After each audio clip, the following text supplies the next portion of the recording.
Angela's POV growing up, I've always thought that I was an ugly one amongst my peers. At a very young age, my friends started having boyfriends. Kayla even had two boyfriends in sophomore year, and they didn't know. But someone snitched at the end of the year, and sadly she had to leave the both of them. But before we resumed senior year, she was already hooking up with a different guy. I always wondered why I was so different, not until Kian came along.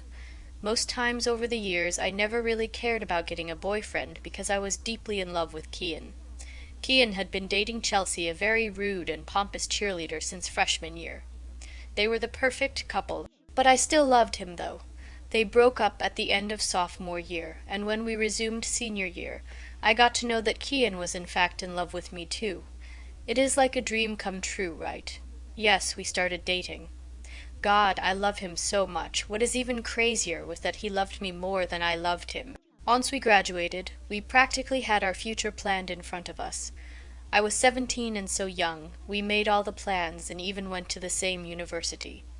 At some point, Chelsea came back because their parents wanted them to get married, but Kian rejected her. For me, after graduation, it was finally time for us to get married. I was excited. But everything soon turned into a dark cloud when, as I stood at the altar with him, he suddenly turned around and gave my wedding ring to my cousin, Laurel, instead. And that night they eloped together. I was devastated. He found my cousin to be more worthy of his love than me.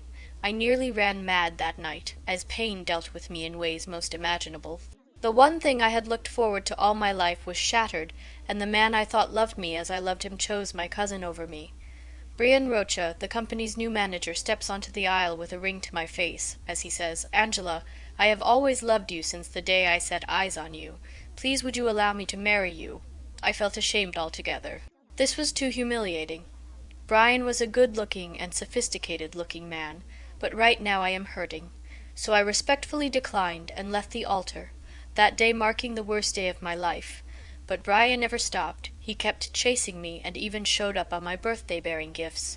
On my second birthday after meeting him, Brian came with Noah Michael, the 72-years-old president of the Nashville companies, the biggest company belonging to my eloped boyfriend's family, to my birthday. After this I became the talk and envy of every girl in town.